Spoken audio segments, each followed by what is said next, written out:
In case you've chosen to skip the supplemental episode that came out before this one that kind of gave the whole history of this story, here's a brief recap in a nutshell.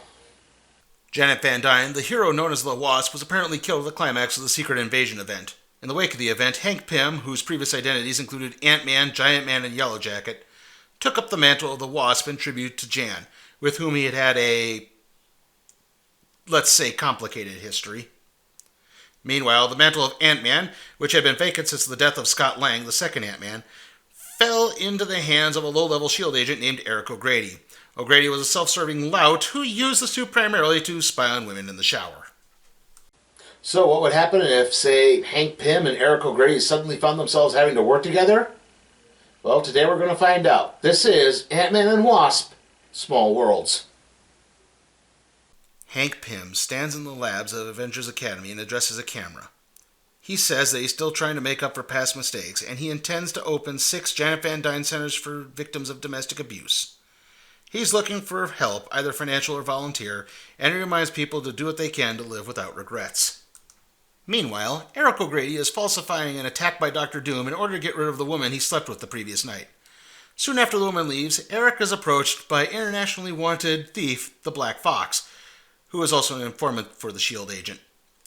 Fox has some information for Eric. The techno-terrorist organization AIM is targeting Hank Pym for some Fnord. Fox suggests that Fnord get into Pym's good Fnord by giving him the heads up. To prove the information is on the up and up, Fox takes Eric's Wii hostage. Eric makes an appointment to get an upgrade to his Ant-Man armor, and Fox leaves just as Abigail, the woman Eric has been trying to have a serious relationship with, arrives. O'Grady tries using his newfound status with the Avengers as proof that he's now on the straight and narrow. Except Abigail finds the bra belonging to Eric's one-night stand and storms out. Okay, a bit of an explanation here. In the wake of the Civil War storyline, there began a program called the 50 State Initiative, in which special training centers would be created to, well, train and educate aspiring young superheroes. Eventually, Hank Pym would be placed in charge of one of these programs, which he would redub Avengers Academy. Eric O'Grady arrives at Avengers Academy as Hank Pym is working with Reed Richards of the Fantastic Four on an incident in the time-space continuum that's causing damaging ripples throughout the multiverse. O'Grady tries to give the AIM information from Black Fox to Hank, but he's a little preoccupied at the moment. While he waits for Pym to finish with Reed Richards, Eric tries putting the moves on 2 female Academy members, even offering them alcohol. It fails and he just winds up passing out on the couch. It's then that a strange pink energy begins emitting from Eric's head. Hank finishes working with Reed when he notices a strange-looking woman walking through the halls of the Academy. The woman makes quick work of a group of security robots and bashes her way into Pym's lab. Hank shrinks down, but the woman manipulates the lab's door to entrap him. She then takes a mysterious-looking ring before leaving the way she entered, through Eric O'Grady's head. The action is enough to jolt Eric out of his stupor, and Pym's assistant Tigra takes O'Grady to the lab where Hank has been freed. He knows what's been taken, and he also accuses Eric of smuggling the woman into the Academy. Eric tries to defend himself, explaining that he had gotten the AIM info from Black Fox. It's then that Eric remembers Fox constantly saying Fnord. It turns out that Fnord was a subliminal suggestion that Fox used to open a small portal in Eric's mind, allowing a sleepwalker to come through. Sleepwalkers are guardians of an otherworldly dimension called the Mindscape, which allows access to people's dreams. The most prominent sleepwalker accidentally became entrapped and possessed the body of a man named Rick Sheridan. While Sheridan slept, the sleepwalker would take over his body and fight evil. Hank then informs Eric what it was that the sleepwalker stole. The ring had the ability to store the consciousness of a person, allowing them to live in a computer-generated utopia. In other words, heaven. This was developed to store the consciousness of a man, Bill Foster. Bill Foster was also an assistant of Hank Pym, who wound up exposing himself to the Pym particles in order to grow to up to 15 feet tall. Foster would take the name Goliath, though he would usually be referred to as Black Goliath because of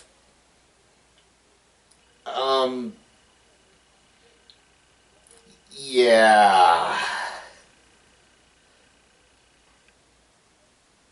Anyway, Foster was killed during the events of the Civil War storyline. Meanwhile, the sleepwalker arrives at AIM headquarters. The scientists immediately begin inspecting the ring and endangering Bill Foster's consciousness. Back at Avengers Academy, Hank makes preparations with Tigra to track the Sleepwalker to wherever it is she came from. Eric then speaks up. He knows he can fix this, and Hank reluctantly agrees to let him come along instead of Tigra. Tigra is the alias of Greer Grant, a descendant of a long race of cat people. Now, she initially passed as human, but she gained the ability to transform into an avatar of a cat god because other cat people performed a ritual upon her in order to save her from radiation poisoning. Now, for a while she had the ability to transform between the animal and human forms of herself, though she usually sticks to her human form now. And she's also had a brief on-again, off-again relationship with Hank Pym. Ant-Man and the Wasp enter the Mindscape, where their innermost thoughts form a protective shield around them, even the ones they'd rather not have broadcast, especially Eric. Meanwhile, at AIM headquarters in the Netherlands, lead AIM scientist Monica Rappaccini begins holding the sale of the Heaven technology to the highest bidder. I've talked a little bit about AIM in the past, but I'll go over it again here. AIM stands for Advanced Idea Mechanics, and they actually share their origins with another Marvel terrorist organization, Hydra. The two organizations would split after World War II, with AIM taking more of a technological-based approach to their terrorism, creating items like the Cosmic Cube and the Super Adaptoid, while Hydra took more of a mystical slant, looking up, say, tools or weapons that belong to the Norse gods. AIM lackeys are often identified by their bucket-headed beekeeper outfits. Ant-Man and Wasp make their way through the Mindscape, with Eric wondering how it is that Hank thought he could build heaven, for lack of a better term. Hank explains that he feels personally responsible for what happened to Bill Foster, and he wanted to ensure that his friend found happiness, even if there really is no afterlife. Hank is pretty much an agnostic. The two eventually arrive at AIM headquarters, where they are instantly greeted by AIM troopers. Eric threatens to harm the elderly man whose comatose body Hank and him just leapt out of. It turns out that this is the father of the Sleepwalker.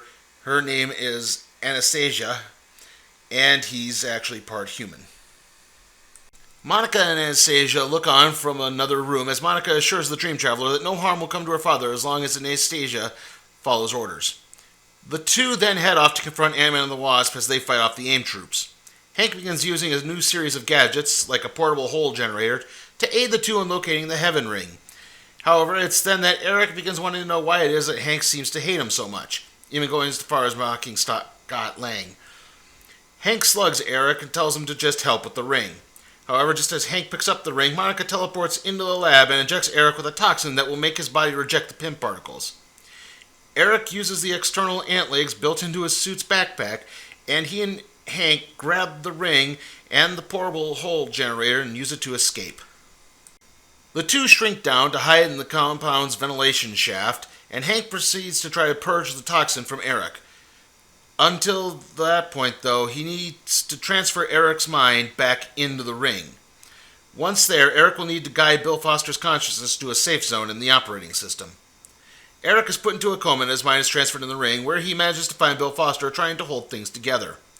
Meanwhile, Hank hears the AIM troops approaching. He leaves to go fight them, only to end up ensnared in an energy net. It's then that Monica Rappaccini makes Hank an offer to join AIM. So who is this Monica Rappaccini anyway? Well, she's a former child prodigy who once dated Bruce Banner while the two were in college. She joined AIM out of concerns for environmental destruction. Now, her evil streak actually began when the special electric ham-slicing blade she invented for a science fair lost out to a tomato sauce-spewing volcano. That's not a joke. That's actually a plot point in this story. Monica extols the virtues of being with AIM as Hank manages to break free, only to get trapped once again. Monica's taken some precautions. In fact, she's taken 157 precautions. Meanwhile, in the tech heaven, Eric desperately tries to talk with Bill Foster, but to no avail. Eric then remembers he can use his imagination to become Miss Marvel. He then decides to take the form of Hank Pym instead. This gets Bill's attention. Unfortunately, he begins to remember his death. He then gives Hank, aka Eric, some advice as the two head to the safe zone. Don't push the people you care about away, because even heaven can get lonely. Eric returns to his body to find Sleepwalker standing over him. She'll purge the toxin from his system in exchange for Eric assisting in transporting her father to a safe place from the compound. She no longer trusts Monica. Eric agrees, but knocks Anestia out with an energy blast as soon as she cures him. Meanwhile, Hank has escaped several more of Monica's traps. In reality, he's been using this as a distraction so he could really discern the location of the compound. Yeah, you remember in the beginning of the story when Hank was working with Reed Richards on that little problem in the space-time continuum? Well, that's because the AIM headquarters were actually occupying a destroyed timeline from a parallel universe. Hank was able to remotely adjust the compound back into the proper timeline, so now the Avengers computer can locate it. With nowhere else to turn, Monica breaks out her original ham knife and holds it up to Hank's throat. It's then that Eric arrives and knocks down Monica. He and Hank then prepare to leave what turns out to be an AIM helicarrier. The two prepare to square off with the AIM troops when Monica pops up and plunges the knife into Hank's back. However, backup arrives in the form of the Avengers. Eric hitches a ride with Academy students Stryker and Reptile, and he tries to help Anestia rescue her father. As this is happening, Hank manages to activate the portable hole generator and tosses Monica into it. He then hits expand on it, causing the entire helicarrier to be sucked in, just as Anestia blasts Eric for lying to her earlier. It turns out Hank has sent the helicarrier into a timeline where AIM created the perfect android assassin. So perfect that the world wound up being destroyed except for a few lonely survivors. Sometime later, Hank prepares to open the first Janet Van Dyne Center for Women with a surprising volunteer, Eric O'Grady. The move even impresses Abigail. That is, until she finds out that Eric has been giving out his phone number to some of the new arrivals. And that ends Ant-Man and the Wasp, Small Worlds. How was it?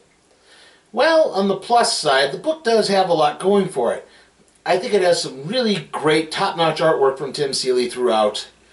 Also, Seeley, who wrote the book, seemed to have a good handle on both characters of Ant-Man and the Wasp, with some really great banter between them. And this thing's only 3 issues long, so it won't tax your time or your wallet. That being said, there are a few downsides. Namely the fact that there does seem to be parts of the story that are missing.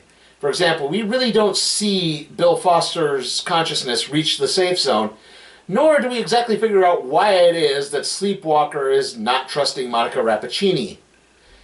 Also, the villains themselves are a little underdeveloped. Maybe this could have been done if they'd done it as a 4-issue miniseries instead of a 3-issue miniseries. Then Seeley could have had a little more time to flesh things out. So with that in mind, I'm going to give Ant-Man and Wasp, Small Worlds, a C. And with that, let's see what we'll be doing next time on the Random Trade Review.